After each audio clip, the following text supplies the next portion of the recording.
What's up, guys? So Google has come out last week launching their 9A series.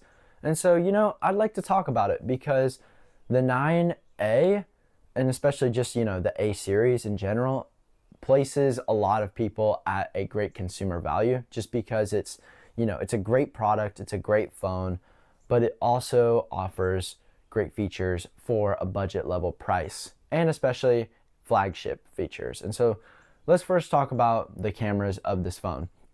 I feel like I have to specify the cameras now just because Apple has come out with their budget phone recently saying that we have a 2-in-1 fusion camera. And so you'll be getting two cameras on the back of this phone, which will be a 13 megapixel ultra wide and a 48 megapixel main. For the front camera, you'll be getting a 13 megapixel front facing camera for allow for better selfies and things like that. Now, powering this phone, you're going to get a Tensor G4 processor. The Tensor G4 is pretty revolutionary because it allows for Gemini Live, and you'll be getting that 8 gigabytes of RAM to support Gemini Live and other outstanding Google Pixel features such as photo editing, image cropping, magic eraser, and different features like that. For the actual phone itself, there's actually no camera bump, and I actually like how Google has come out doing this, but they basically said a lot of people put a case on their phone these days, and so today we're not going to put a case on our phone. We're just going to put no camera bump. And so the camera bump is kind of superior when it comes to making the phone actually rock back and forth and things like that. And so that's one of the reasons why I'm taking a lot of time to talk about this, because Google made the phone thicker, which will allow for a 5,100 milliamp hour battery. This will give the phone 30 hours of battery life and 100 hours of battery life in power saving mode, which is very good because the phone itself will probably be the longest everlasting Pixel phone we've had. Now, because it is powered by the Tensor G4 processor, this will actually allow for 7 years of software updates, so it is more user friendly. It comes in 4 different colors, and I'll actually display the colors up here, that way you guys can see them yourselves. But let me know what you guys think, because the phone itself, it might be cheaper because it is made from cheaper materials such as aluminum and plastic back, but it still supports wireless charging and faster wire charging.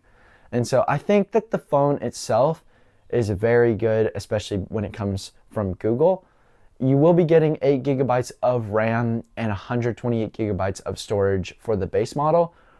You can upgrade it to 256 gigs of storage, but it will not go up to 12 gigabytes of RAM. It will stay at 8 gigabytes of RAM, and I think this is just because Google is trying to make sure that people are also able to possibly buy their 9 and 9 Pro half of the phone.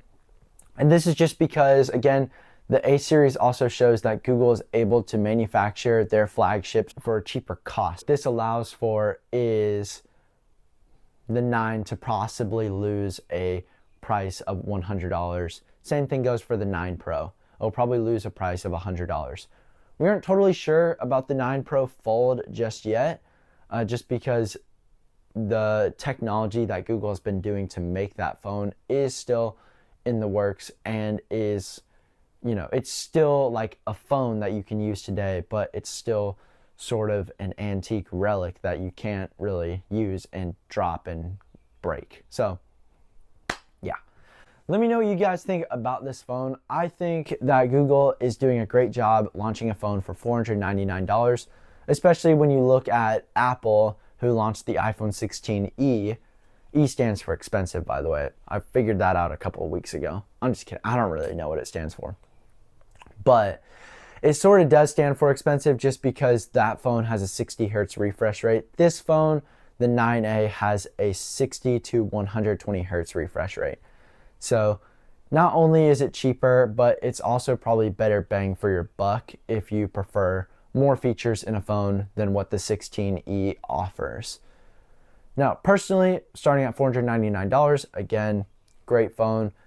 It's not up for pre-order just yet. I think Google has been having some issues with either software or hardware lately, and so we aren't totally sure about when it'll be up for pre-order. It was supposed to actually, I think, come out this week, like publicly come out and get into people's hands, but I don't think we'll see it until April. But let me know what you guys think about this phone. Of course, pretty soon we're going to be getting a Nintendo Switch 2, and so I'm probably going to review that, and I'll, share that with you guys and let you know how it actually is. But definitely hit the comments down below and let me know what your guys' favorite budget phone is. Personally, I think I still like the Nothing 3A and the 3A Pro just because I like how the phone looks and I like the features that it offers. But I don't think the iPhone 16e is great for the first-time iPhone user. I think if you're going to buy a budget phone, you should maybe look into Google or Nothing or other places besides Apple for right now. Again, let me know what you guys think, and hit that like, hit that subscribe button, and I'll catch you guys in the next one. So yeah, peace out.